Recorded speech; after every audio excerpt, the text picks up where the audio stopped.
y de pronto le damos indicación o decidimos tomarle una biopsia y eso puede que nos salga eh, positiva para hepatocarcinoma, ya se formaría como un conflicto ahí, ¿ya?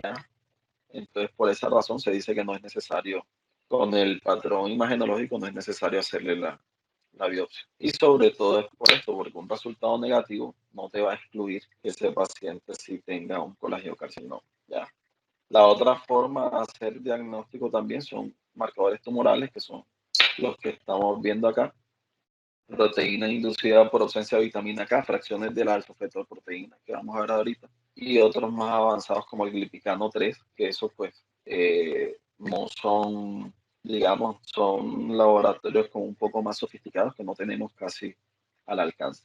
Y definitivamente en los pacientes que presentan una imagen nodular, pero de base tienen un hígado sano, pues ese sí es el que se beneficia de la prueba histológica, o sea, de la biopsia. A nivel Colombia, pues según la guía del Ministerio de Salud del 2016, aquí ellos nos muestran cuáles son sus consideraciones acerca del tamizaje para hepatocarcinoma. Y efectivamente, igual que en las guías internacionales, nos hablan de que se haga tamizaje con una ecografía abdominal. Pero si ven aquí, ellos todavía siguen colocando o siguen apoyándose de la alfa-fetoproteína, que yo les comenté anteriormente, que ya no era, digámoslo así, no era tan necesaria para hacer tamizaje como tal. ¿Listo? Entonces, ¿a quién más se les hacía tamizaje? Según la guía, personas con una historia familiar de carcinoma hepatocelular. Estos son recomendaciones fuertes con evidencia de baja calidad.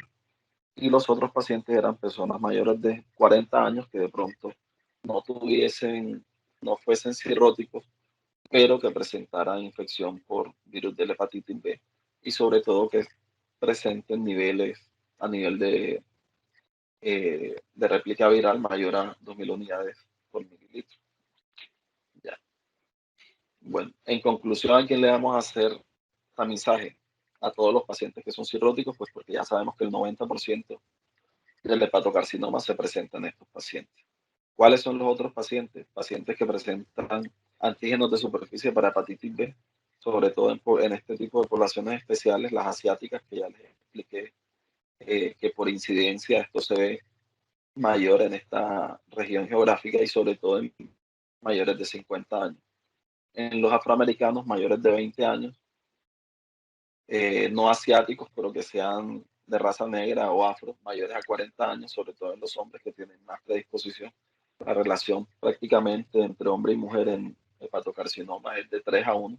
Los pacientes que tengan historia familiar de hepatocarcinoma y los pacientes que presenten algún tipo de enfermedad activa que esté elevando a la enfermedad activa, hablamos de hepatitis C, A, B o C, que estén presentando, digamos, proceso inflamatorio activo, que te presente una elevación de las transaminasas o que tengan réplicas virales mayores a 100.000 copias.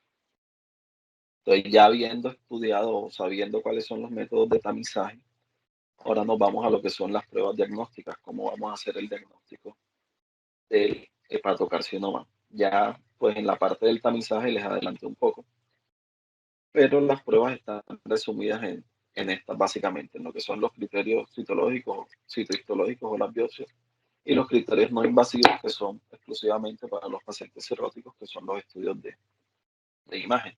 ¿Ya? Entonces, por decirlo así, si tenemos un paciente con, o el diagnóstico imagenológico lo vamos a hacer es con este criterio.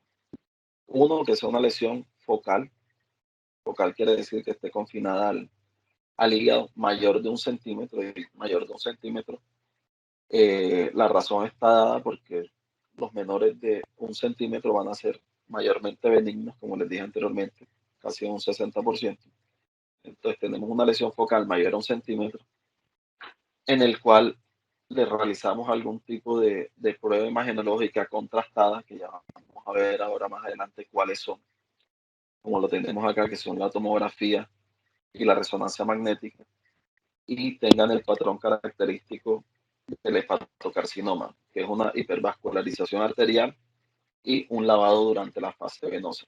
Entonces, ya hablando de esto, eh, podríamos inferir que no es cualquier tipo de tomografía o cualquier tipo de resonancia magnética.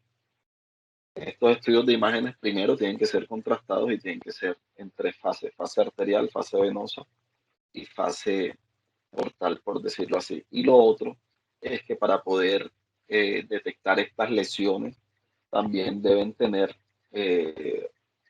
o se deben solicitar como de cortes finos, ¿ya? Porque obviamente si usamos una tomografía, la que se usa normalmente, que puede que tenga un corte mayor a 1,5 cm, 2 cm, se nos pueden escapar lesiones de estos tamaños. Entonces tienen que ser, en resumen, prueba contrastada y de corte fino. Y contrastada en tres fases y de corte fino.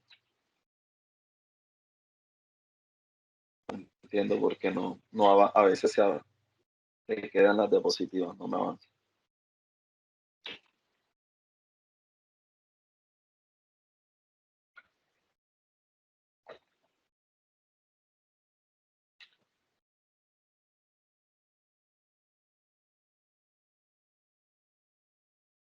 Quedó pegado.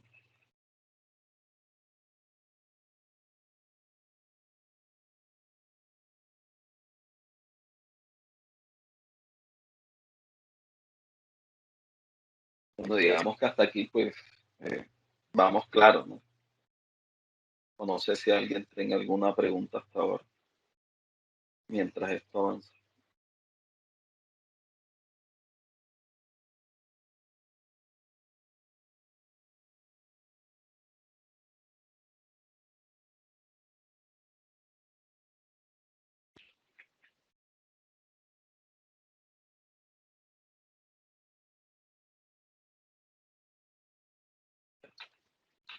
Listo.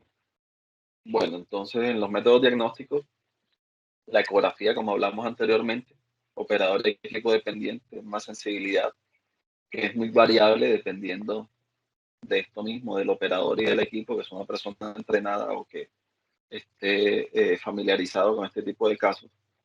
Y su sensibilidad va entre un 35 y un 84%. La especificidad, cuando estamos hablando del tamizaje, es mayor al 90%. Pero tenemos esta desventaja, lo que les decía ahorita, que muchas veces los nódulos, cuando no tienen un tamaño, digamos, mayor, o que sean menores de 2 centímetros, por decirlo así, el 85% no son detectados en ecografía. Y lo otro es, pues, las limitancias, digamos, en cuanto al paciente.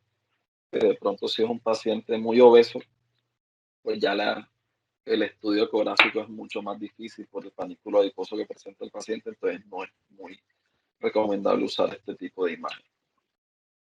Los otros son la TAC y la resonancia, que las coloco pues en la misma diapositiva, porque en realidad las dos nos hacen diagnóstico y con una alta tasa de certeza. Ya digamos que de pronto eh, la resonancia magnética, aunque sí es el gol estándar, por su no disponibilidad, o sea, si muchas veces no hay TAC, pues hablando de resonancia ya estamos como limitando un poco el diagnóstico, entonces por eso los coloco en la misma diapositiva. Es decir, si no tenemos resonancia, pues no nos enfrasquemos en que tenga que ser una resonancia, simplemente con un TAC que sea contrastado de tres fases, podemos hacer este diagnóstico, ¿ya? Eh, las características, igual como les expliqué anteriormente, son estas: que haya un realce en la fase arterial y haya un lavado en la fase venosa. Cuando hay tumores mayores a 2 centímetros, su sensibilidad es hasta un 90%, pero vemos que ya en tumores de menor tamaño, por lo menos entre 1 a 2 centímetros, ya disminuye un poco la sensibilidad hasta el 65%, o entre un 80 y 92%. Y definitivamente ya en los menores de 1 centímetro solamente pueden detectarlos hasta un 10%. Listo. Bueno, ya he hablado varias veces del realce arterial y lavado venoso. Entonces, me gustaría saber si ese término lo tienen claro, ¿ya? qué es un realce arterial y un lavado venoso, o por lo menos aquí en esta imagen que tengo de una tomografía, me gustaría preguntarle a algún R1 si así solamente con sabe cuál es la fase arterial y cuál es la fase venosa. Puede que sea un poco obvia la pregunta para algunos, pero me gustaría saber si, pues, si de verdad conocen qué es eso. O sea, aquí tengo esta imagen. ¿Cuál de las dos es la fase venosa y cuál de las dos es la fase arterial? ¿Y por qué?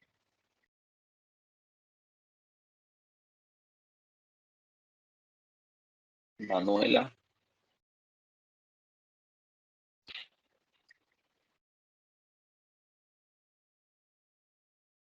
Steven,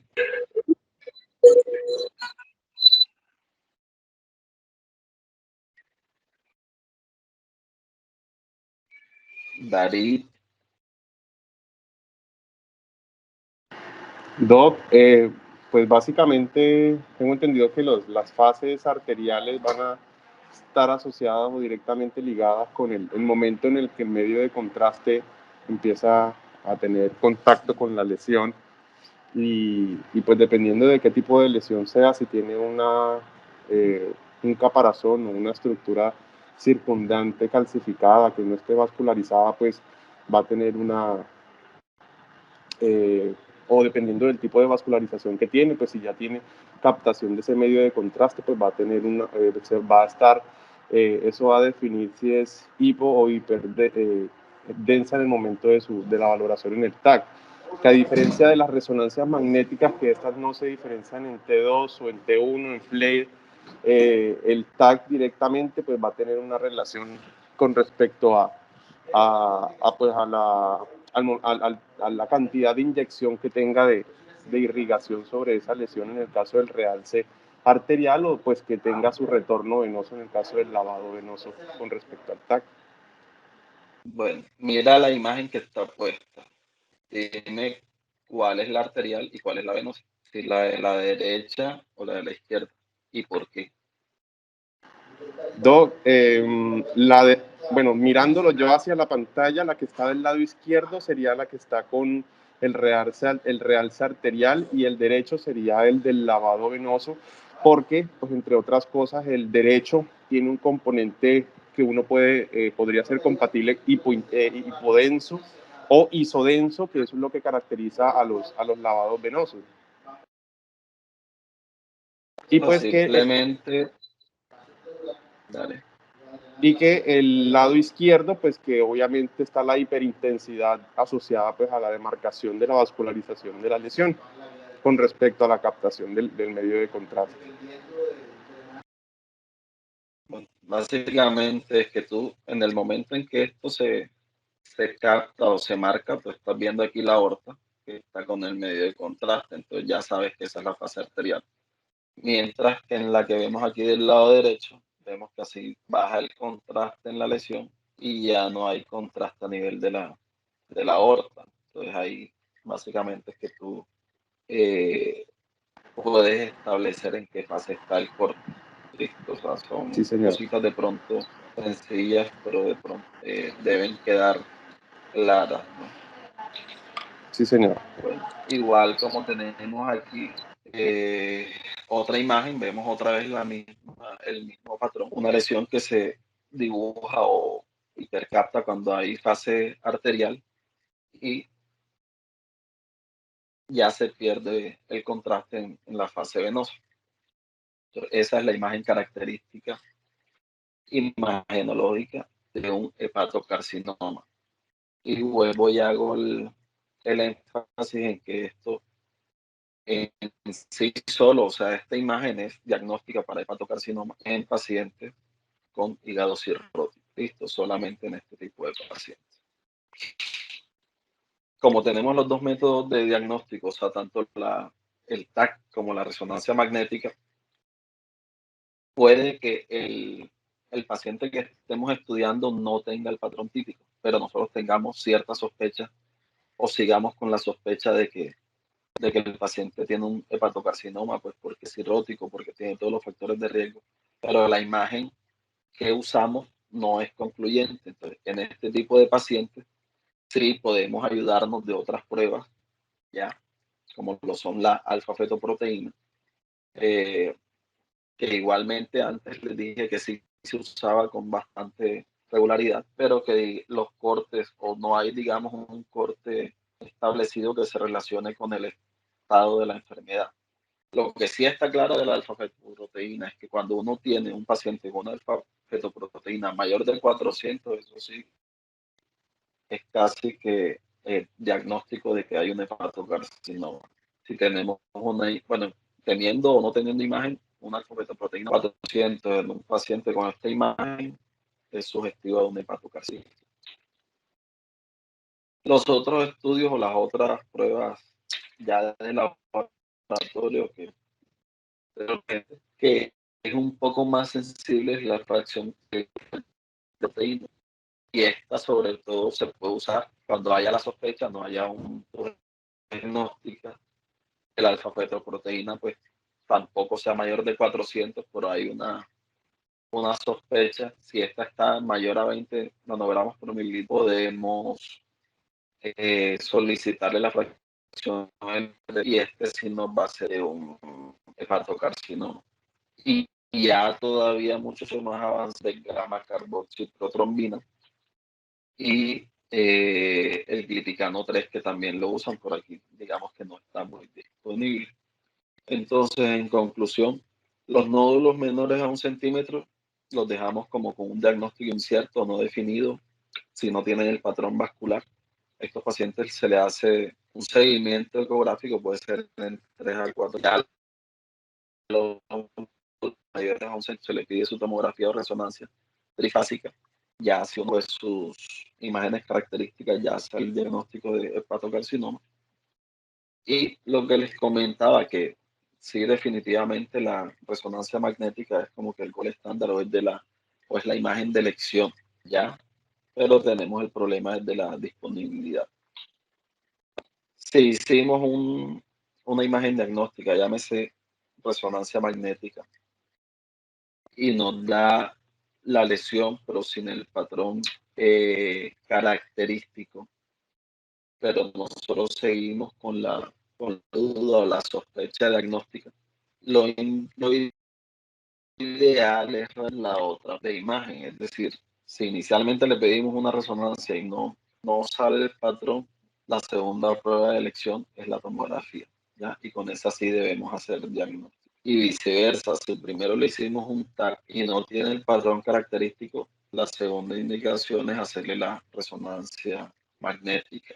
Si ya definitivamente con estas dos todavía hay dudas, ya podemos definirlo como les expliqué anteriormente con las pruebas de laboratorio. Un alfa-fetoproteína mayor de 400, definitivamente hacemos diagnóstico de hepatocarcinoma. Esta es la imagen que vemos en resonancia magnética, muy parecido a lo que se ve en el TAC.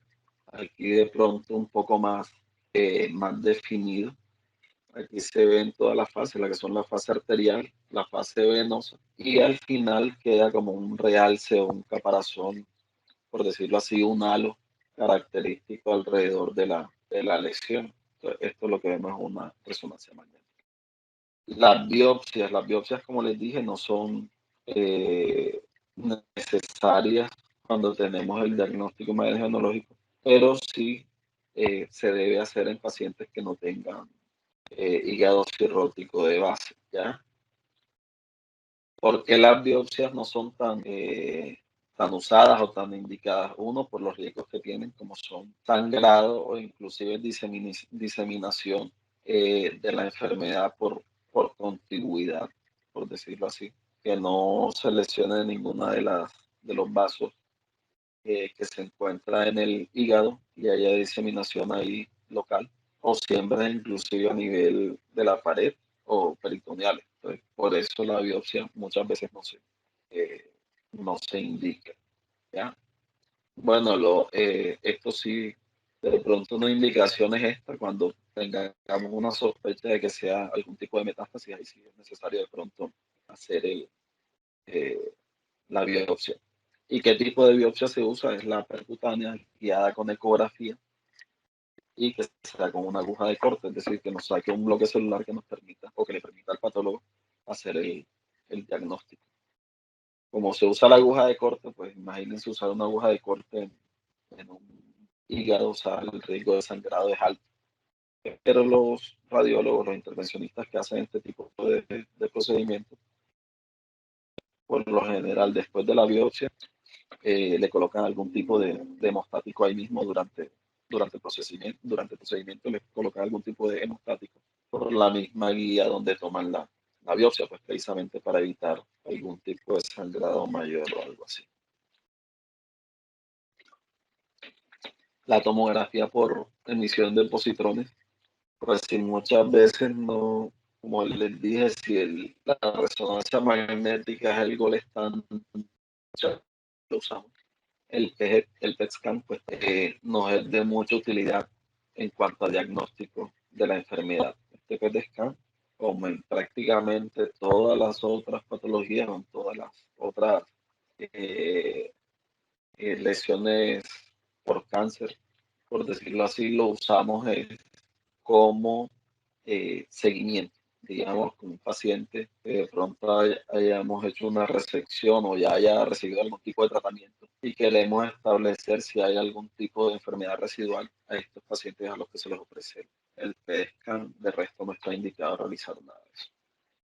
Ya teniendo pues el paciente identificado y diagnosticado, lo que nos sigue es hacer una estadificación. ¿Y por qué una estadificación? Porque necesitamos establecer cuáles son las guías o cuál va a ser como nuestra hoja de ruta a seguir en cuanto al manejo y para establecer el pronóstico que tiene este paciente con respecto a la enfermedad que está presentando. Entonces, por esta razón, los sistemas de estadificación son fundamentales, son herramientas muy necesarias para poder establecer o encasillar a los pacientes en varios grupos de terapia. Hay muchos, o digamos, a lo largo del tiempo se han visto o, o han salido varios tipos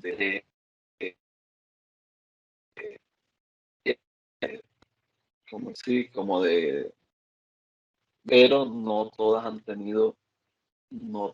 tenido mucho éxito debido a que no enmarcan o no evalúan al paciente de una manera integral. En estos pacientes no, a diferencia de otros cánceres que uno solamente con el tamaño y la invasión extranodal que tengan, ya uno puede hacer como una correlación con el manejo clínico en estos pacientes. No, porque aquí tenemos básicamente, son dos enfermedades en una. La primera es la enfermedad hepática, que en este momento, o vamos a decir que es la cirrosis, y la segunda es el hepatocarcinoma. Entonces, antes de tratar a un paciente esto, debemos estadificarlo en cuanto a su funcionalidad hepática, su funcionalidad en las escalas del perfil y también dentro de lo que es el número de los tumores. Entonces, este tipo de patología es difícil de encasillar o difícil de estadificar. Por eso, a lo largo del tiempo, como les dije, han salido varios modelos de estadificación o de clasificación, pero son muy poco aplicables a los pacientes. Otra vez se bloqueó esto. Esperemos que avance.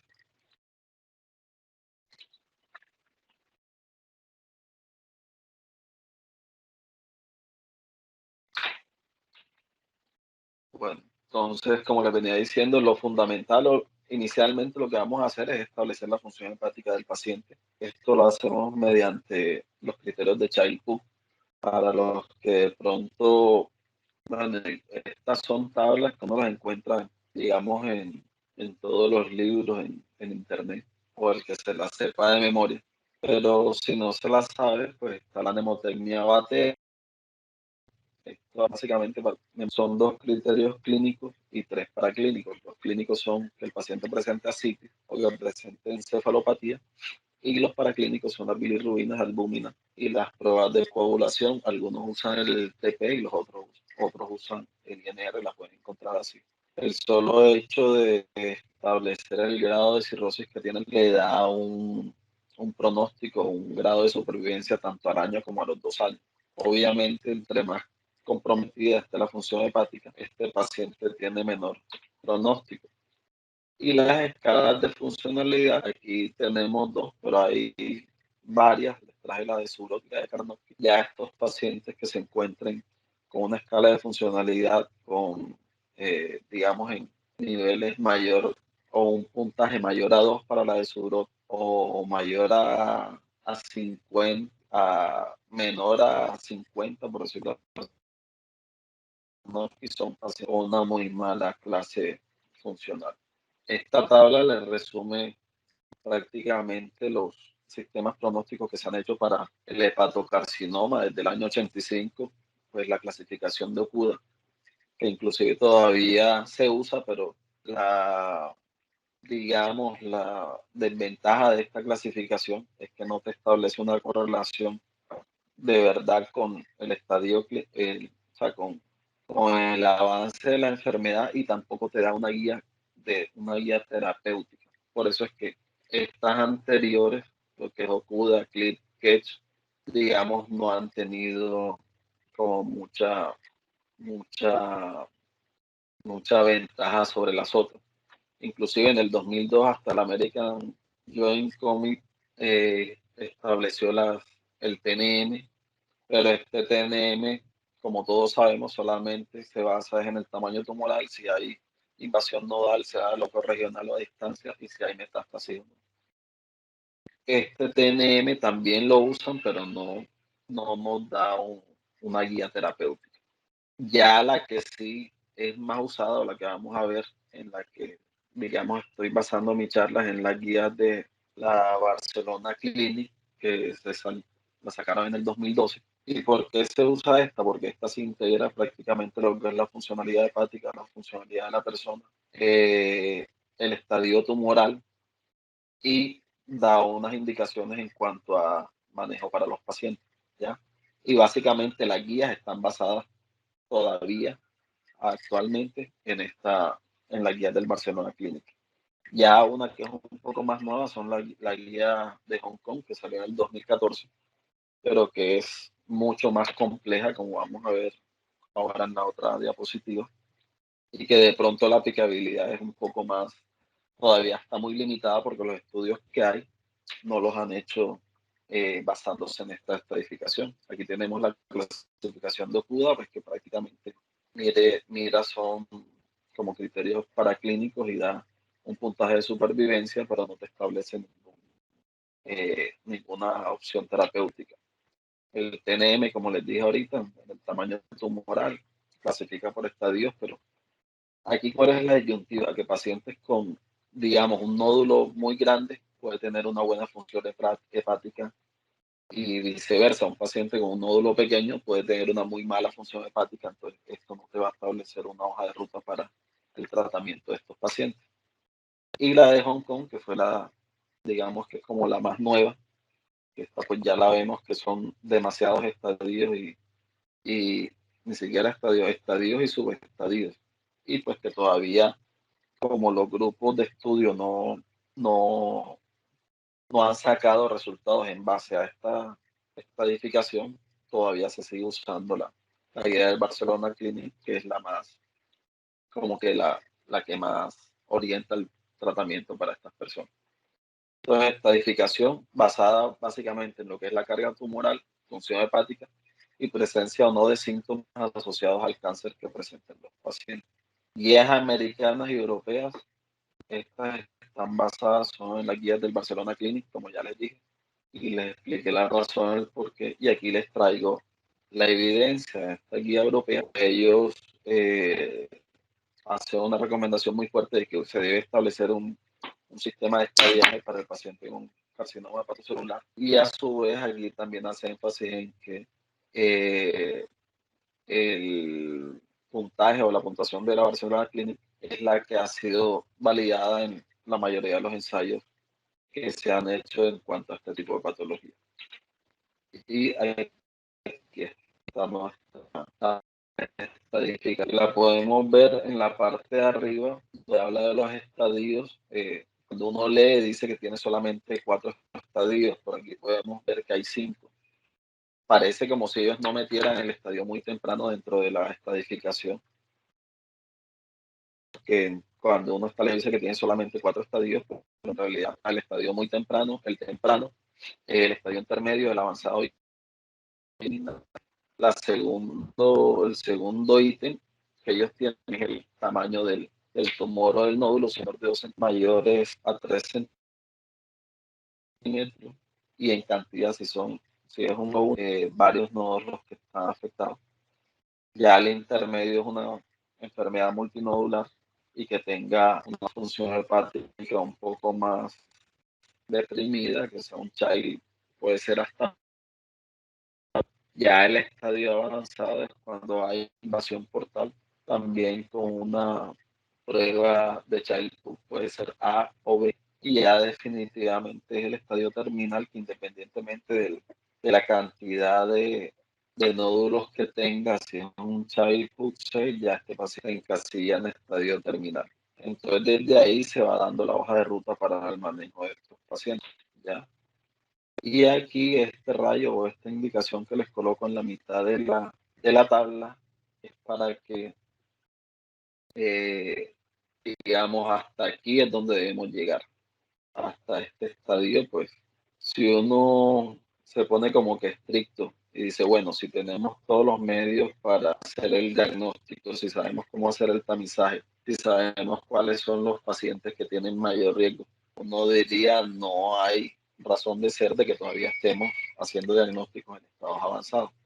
Y aparte de que eso aún no ocurre, pues la idea no es por tener, digámoslo así, decir que somos los que detectamos a tiempo la enfermedad, no es tanto por eso, sino porque si miran en la parte de abajo de la tabla, a partir de aquí ya se define lo que es los pacientes que tienen un tratamiento que sea activo, que son los pacientes, y los pacientes a la derecha pues ya básicamente están encasillados para un tratamiento paliativo, ¿ya?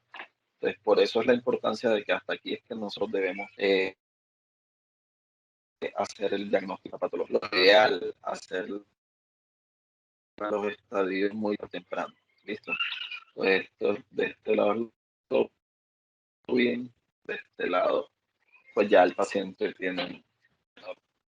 Entonces, estadio temprano lo vamos a definir como un tumor solitario. Allá, pues en la diapositiva anterior vimos que idealmente es que sea menor de 2 centímetros, aceptan que sean hasta menores de 5 centímetros, o que sean máximo 3 tumores, que ninguno de los 3 sobrepase los 3 centímetros. Y como ya estos pacientes en estadios tempranos tienen terapias que son curativas, y curativas nos referimos a lo que es un trasplante, una resección o una ablación percutánea. La supervivencia de estos pacientes a los 5 años está prácticamente entre un 50 a un 70%, ¿ya? Y esto varía mucho, es por decir el tipo de terapia que se use.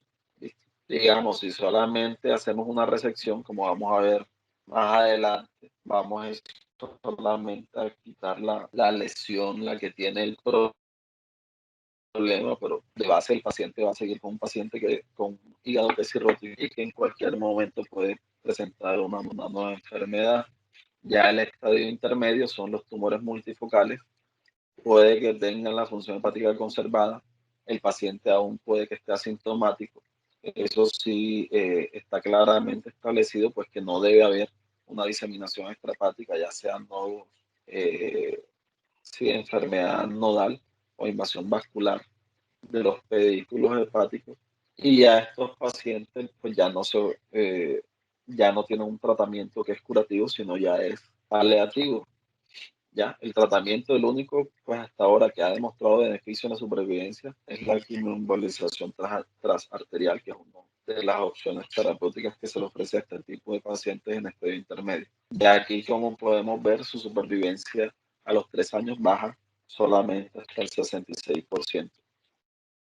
Ya en los estadios avanzados ya hay síntomas relacionados con lo que es el paciente sintomático, como les dije anteriormente, muy seguramente no estar en una etapa inicial. Ya un paciente puede que presente la invasión vascular, tiene diseminación extrahepática.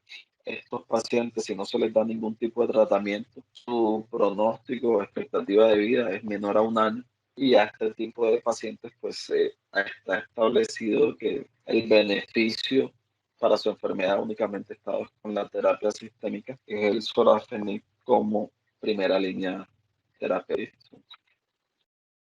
Y ya, pues, los pacientes en estado terminal son aquellos que tienen el deterioro importante de la función hepática, con un estado funcional deteriorado, por lo general mayor de 2, pronóstico pésimo a corto plazo, máximo 3 meses, y ya únicamente pues se le ofrecen terapias o cuidados paliativos. ¿Ya? Entonces, en cuanto a la elección del tratamiento, la vamos a tener o va a estar establecida básicamente por el estadio que esté. Y vuelvo y les repito, para establecer el estadio, primero hay que establecer, uno, cómo está esa función hepática y dos, cómo está la función hepática del, digamos, del hígado que no presenta enfermedad tumoral. Entonces, el paciente que presenta un carcinoma hepatocelular sin tener un hígado cirrótico, estos son los que digamos son los candidatos más aceptados para una resección hepática o que se benefician más de una resección hepática. Ahora hay que ver qué tipos de resecciones, porque esto va a depender del tamaño y de la ubicación del nódulo de donde esté. Por lo general, estos pacientes toleran una lobectomía porque su función hepática residual es adecuada, entonces estos pacientes son buenos o toleran una resección mayor del hígado. Ya en los pacientes que sí presentan cirrosis, aunque sí se les puede hacer resecciones, porque esto se puede, lo ideal para estos pacientes es que vayan a lista de trasplante. ¿Por qué? Porque así se solucionan las dos enfermedades en el mismo tiempo, o sea, se le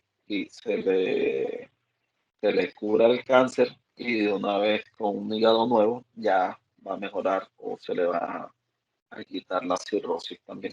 Cuando no es posible por cualquier razón, ya sea razón anatómica o porque no hay disponibilidad de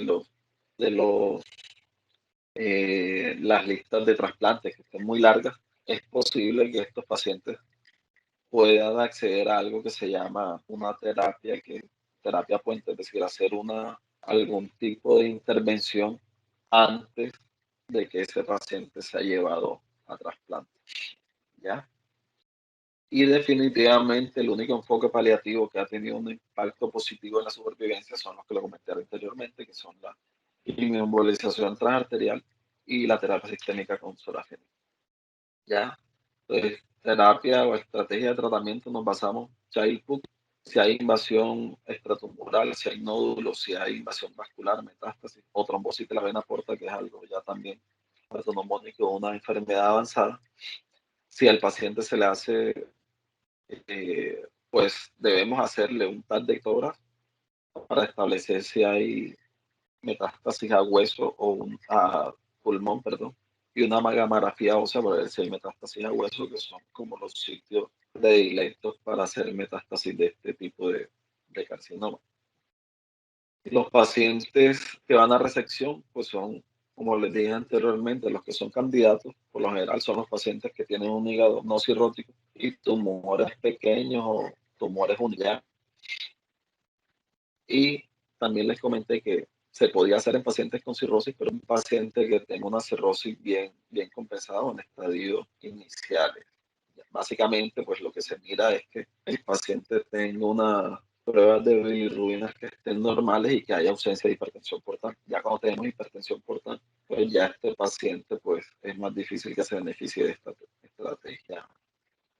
Si tenemos a este paciente con estas características, muy seguramente va a tolerar bien una resección, no se nos va a descompensar en el postquirúrgico. Y vemos aquí que la supervivencia a 5 años es prácticamente muy buena, es del 70%.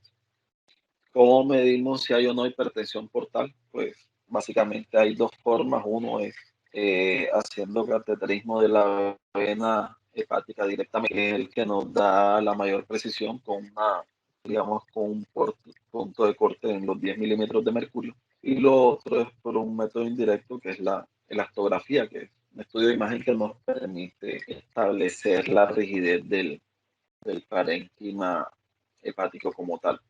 Los pacientes que ya presentan hipertensión portal, esto sí, la resección está como que muy debatida porque estos sí son los pacientes que hacen descompensación hepática y tienen mayor alta tasa de mortalidad. Ya en este tipo de pacientes la supervivencia a los 5 años disminuye al 50%. Y definitivamente si el paciente no es candidato de pronto a resección, hay que mirar si este paciente es candidato a ser trasplantado. Ya hay unos criterios ya establecidos para ver si el paciente es candidato a trasplante o no, que son los criterios de Milán, establecidos por el doctor Mazzaferro en el año 96. Básicamente hablaban era de que tenga un tumor que sea menor, un tumor único menor de 5 centímetros o hasta máximo 3 tumores que el mayor no supere los 3 centímetros. ¿Ya? Si este paciente no cumple estos criterios, o bueno, mejor dicho, si este paciente cumple los criterios de Milán y el tumor no tiene invasión vascular o no hay diseminación extrahepática, este paciente es candidato a un trasplante. Y como les dije, si el paciente está en lista de trasplante, pero es una lista que está mayor a 6 meses, ya se usa lo que le hablaba anteriormente, que es la terapia puente o los tratamientos percutáneos. Estos pacientes se benefician de este tipo de tratamiento. Definitivamente en la resección quirúrgica lo que vamos a ver es, como les expliqué anteriormente, cómo está ese hígado que nos va a quedar en el momento de hacer la resección. Estos pacientes hay que hacerles una volumetría hepática para establecer el grado de resección que vamos a hacer y cuánto hígado funcional nos va a quedar. Entonces, los pacientes que presentan un hígado cirrótico, eh, solamente se le puede resecar hasta un 50% de ese volumen hepático. Ya, el paciente que es no cirrótico aguanta que quede solamente hasta con un 30% del volumen hepático residual. Listo. La otra indicación es que el paciente no tenga hipertensión portal, que tenga las plaquetas mayores de 100.000, que sea una clasificación de Child-Pugh, que sea A, y que los niveles de bilirrubina totales sean. Estos son los pacientes candidatos ideales para una resección quirúrgica. La otra alternativa que se puede hacer pensando en una resección cuando no hay un buen volumen hepático residual es algo que se llama la embolización de la vena porta, que lo que se hace es, como dice su nombre, embolizar la vena porta del lado del hígado afectado, y esto en condiciones no lo que hacer es como una hipertrofia compensatoria que nos está quedando residualmente. Entonces esto se hace como un puente para posteriormente la resección hepática. ¿Ya? El paciente que uno le hace una embolización de la vena porta y no se produce esta hipertrofia compensatoria, vamos a darnos cuenta que estos son pacientes que son de mal pronóstico. ¿Sí? Eso era en cuanto al manejo quirúrgico o los pacientes que ameritaban manejo quirúrgico, llámese trasplante o llámese resección. Los pacientes que definitivamente no son quirúrgicos o que son, por decirlo así, los estadios un poco más avanzados o que no, por la ubicación del tumor, no se puede realizar la resección. Estos pacientes, la otra opción que hay es la ablación percutánea, ya sea por radiofrecuencia o por microondas. Inicialmente son las más recomendadas. Cuando estos dos tipos de ablación fallan o están contraindicadas, ya podemos o se puede recomendar la inyección de etanol, que esta básicamente eh, se usa más cuando por la ubicación del tumor no se puede realizar lo que es la radiofrecuencia o microondas. ¿Y cuáles son esos pacientes? Los que tienen tumores de pronto que son subcapsulares o que son próximos a otros órganos que podrían terminar afectados por la radiofrecuencia. O sea, esto básicamente lo que hace por medio de una aguja o de una guía, por decirlo así, por vía percutánea, se avanza la guía y ya dentro de la lesión o localizada la lesión, se abre la aguja que prácticamente tiene entre 3 a 7 agujas más que abarcan la totalidad de la lesión y la queman por radiofrecuencia o por lío o por microondas. ¿Cuál es la desventaja del etanol? Eh, Paciente, digamos, hay contaminación de etanol en la cavidad peritoneal, este paciente tiene una peritonitis, por eso es que es utilizada, pero también tiene buenos efectos en, digamos, en personas experimentales. El mejor resultado lo da cuando hay tumores que son únicos y menores de 2 centímetros, inclusive hablan de que pueden llegar a realizar la necrosis completa de la lesión, es decir, que este paciente después de una ablación quede curado, por decirlo así, y con una tasa de recurrencia similar a los pacientes que hacen resección hasta un 90% de los casos. Este es el manejo preferido o una opción de tratamiento cuando el paciente tiene un hepatocarcinoma en una etapa muy temprana y que de pronto no son candidatos a trasplante tampoco.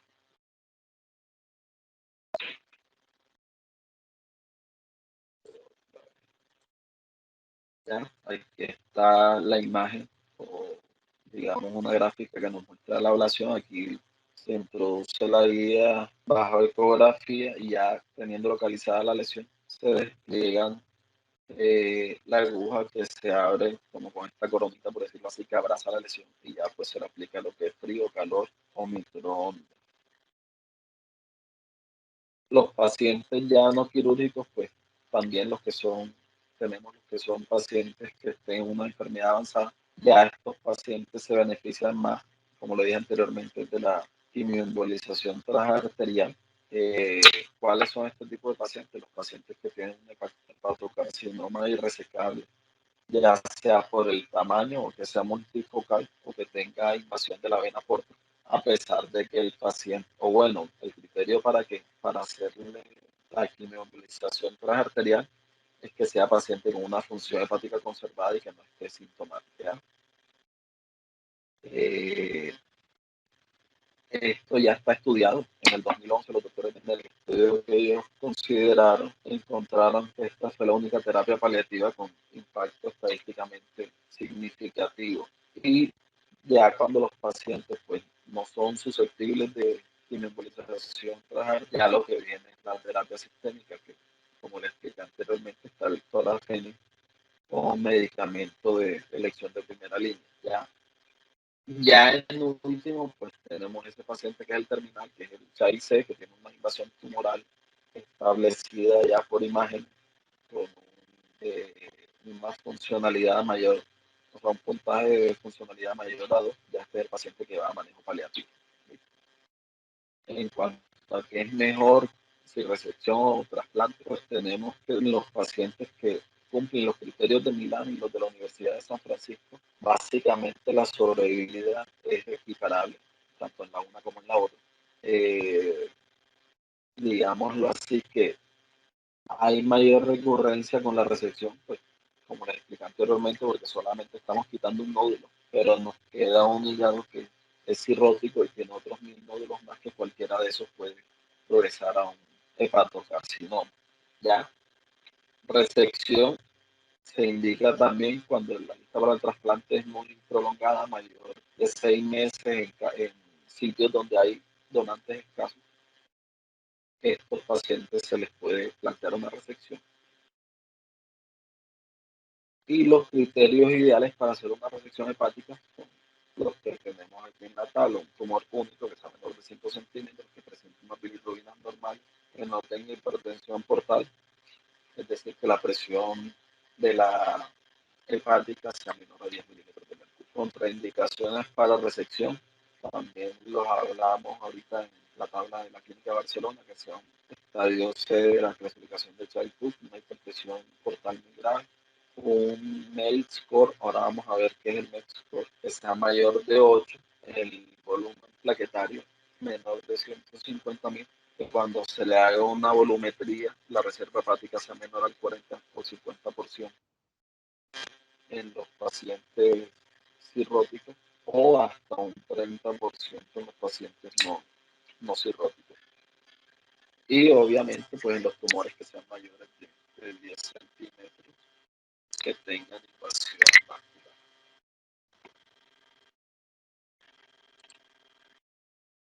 Factores de mal pronóstico.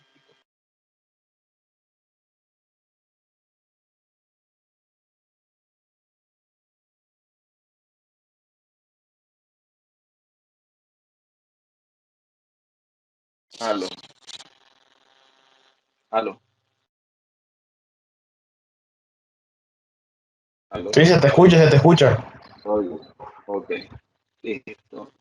Factores de mal pronóstico, pacientes que tengan o factores de mal pronóstico por resección son los pacientes que hagan una recurrencia en menos de un año de la resección de la lesión, que tengan nódulos de satélites múltiples, invasión macro o microvascular, que en la patología de la resección nos muestre que sea una resección R1, es decir, que nos queden márgenes microscópicos positivos o que sean tumores mal diferenciados.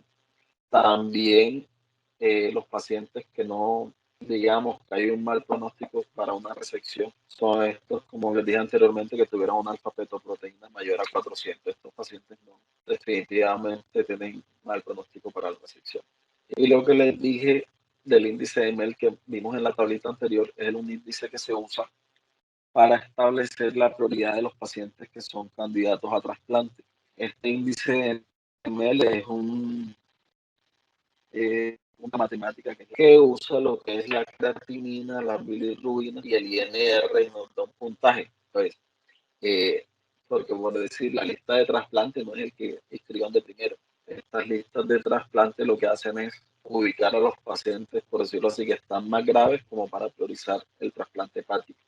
Y este índice es el que nos mide la mortalidad a los 3 meses. Cuando el paciente tiene un valor de 40 o más, estos pacientes tienen una mortalidad a 3 meses de un 71.3%. Entonces, entre mayor índice de MEL tengan, digamos, es más fácil para que le den el trasplante. Y aquí hay una disyuntiva. ¿Por qué? Porque hay pacientes que de pronto ameritan el trasplante, pero que todavía tienen digamos, una buena funcionalidad hepática. Y esto va a hacer que en el índice de MEL vaya a dar un puntaje bajo. Es decir, que estos hepatocarcinoma les hace el índice de MEL, les da bajo. Entonces, prácticamente estarían ni cerca de entrar a una lista de trasplante. Pero para estos pacientes que ya se sabe que tienen diagnóstico de hepatocarcinoma, de entrada le dan 22 puntos en el índice de MEL. Y aparte de eso, cada 3 meses les están haciendo revaloración y adicionando puntos para que ellos también puedan, por decirlo así, tener un chance de recibir el trasplante en algún momento. Ya, esto es lo que les hablaba anteriormente. De entrada, a los pacientes con hepatocarcinoma les dan un índice de MEL con 22 puntos y cada 3 meses puntos adicionales por un riesgo estimado de mortalidad del 10%. El seguimiento de estos pacientes cuando se les hace algún tipo de resección, cuando se les hace quimioembolización, cuando se les hace ablación, el seguimiento radiológico, pues que se puede hacer con tomografía o la resonancia. Básicamente esto debe, cuando uno pide esta radiografía, debe estar reportada con un protocolo que es, anteriormente era el RECIS, ahora estamos hablando del MRCIS, y esta lo que nos habla es si hay digamos, enfermedad estacionaria, si hay respuesta favorable o si definitivamente el paciente ha aumentado el deterioro o ha aumentado esta lesión que tiene. En resumen, ya para que quede pues, un poco más claro, establecer si el paciente es operable o no es la primera pregunta que debemos hacer cuando tenemos un diagnóstico de hepatocarcinoma. Entonces, obviamente, cuando hablamos de que si es operable, tenemos que establecer de que sea un paciente que tenga solamente un nódulo único, que tenga una clasificación de Child tipo A y que sea un paciente sin hipertensión portal. Si, si la respuesta a esta pregunta es sí, ese paciente obviamente va a cirugía. Si es no, hay que verificar es si el paciente cumple los criterios de Milán que les comenté anteriormente, que sea un nódulo único menor de 5 centímetros o máximo 3, menores de 3 centímetros. Si este paciente sí cumple criterios, la segunda pregunta sería, o la pregunta a continuación de esa, si se puede trasplantar o no. Si ese paciente se puede trasplantar, pues obviamente va a su lista de trasplantes. Si ese paciente no es trasplantable, se le ofrece lo que es la ablación, ya sea con radiofrecuencia, con etanol o con microondas. Si este paciente no cumple los criterios de Milán, hay que mirar es la clasificación de Child que tenga. Si el paciente es un Child C, lo que miramos es, digamos, si no es Child C, se verifica si el paciente tiene metástasis o no. Si no tiene metástasis, con esa prueba hepática ya deprimida, este paciente se puede beneficiar es, si no tiene metástasis, de una quimioembolización transanterior.